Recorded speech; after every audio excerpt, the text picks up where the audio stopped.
Welcome everybody. It's great to see you here tonight. I am delighted that so many students have shown up, and delighted also that members of our community have shown up. I don't think you're going to be disappointed tonight.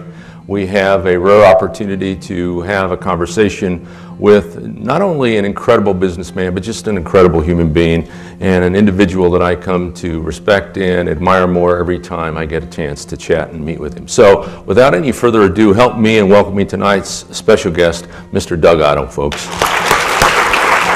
Thanks, Doug. Please have a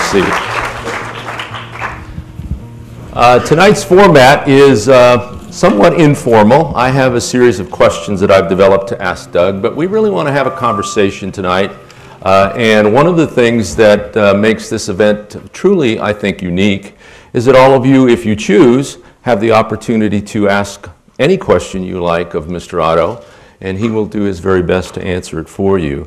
Without any further ado, let's get started, Doug, this evening. Okay. And as you know, I have a series of questions for you. And the first one I want to ask you is as follows. In 1973, you graduate from UCSB with a degree in business economics.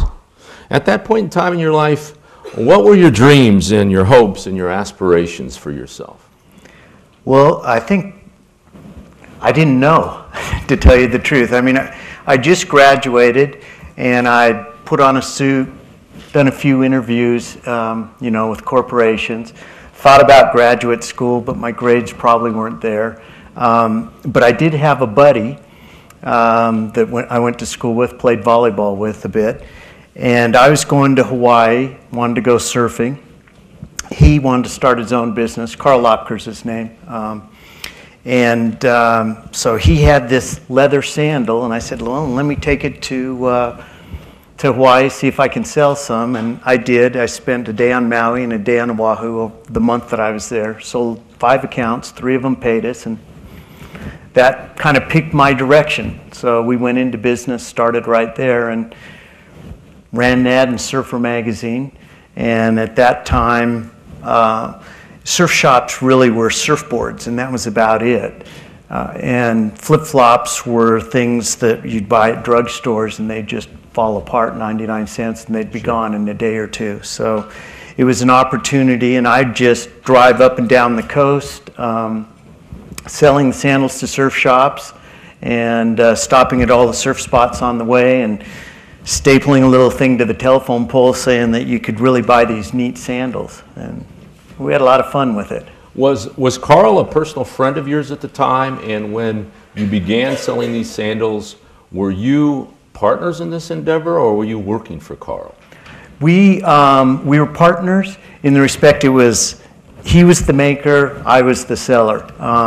Actually, most of my compensation was in commission at the time, and I kind of built my equity position up to where it was half and half when I bought him out in '82. Mm-hmm. And then he went on with his wife and founded QAD, which is a very successful software company up on the hill in Summerlin. Right. Well, one of the things that I was talking to my students about today, which is kind of interesting with your comment, is we were talking about partnerships. And I was cautioning them about partnerships because oftentimes they fail. Why do you think this partnership succeeded? Well, we had a lot of ups and downs, I will tell you that. I think, and I've had numerous partnerships throughout my career, I do believe the best way to do it is with one person at the top. Unless your values are completely online and your mission for that company, it is difficult, and there were times that Carl and I had difficulties.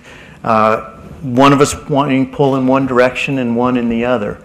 So it's difficult in that respect. It's good to have one clear head with complete accountability. I like that.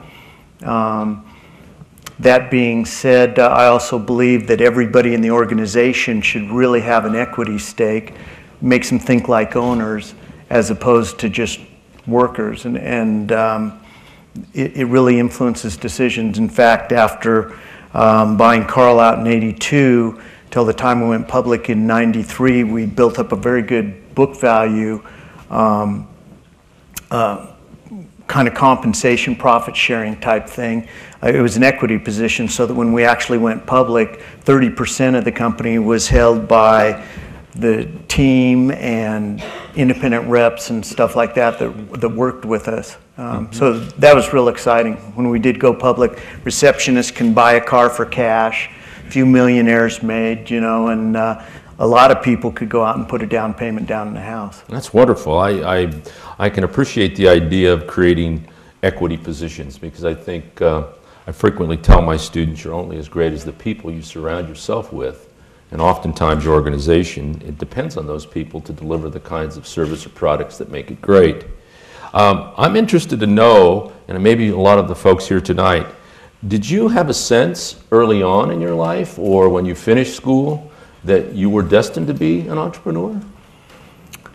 No, but I've got to say my parents were both educators, and so they always had us living in certain areas where the schools were best, which usually had more affluent neighbors, and they always, you know, could spend more than I could, and I always thought someday I'd like that. And actually it got one of my college professors coined the phrase, or at least introduced it to me, of positive freedom of choice, and that is being able to do what you want to do but not having to worry about money influencing that decision.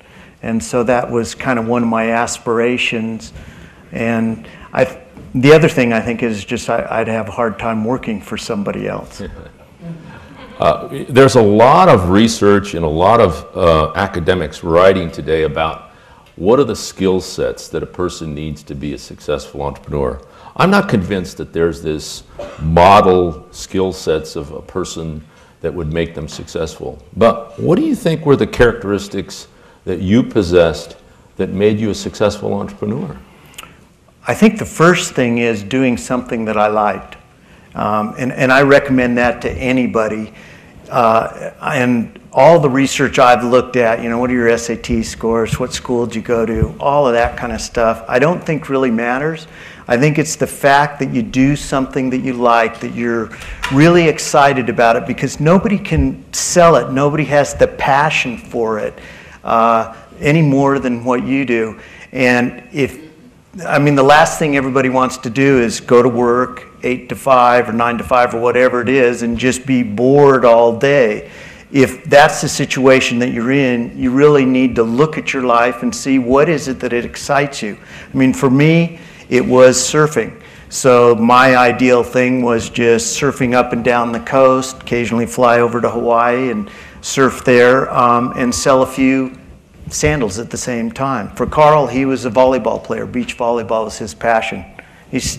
Well, I think they actually had to take the court down, but they're putting in another one up in his office.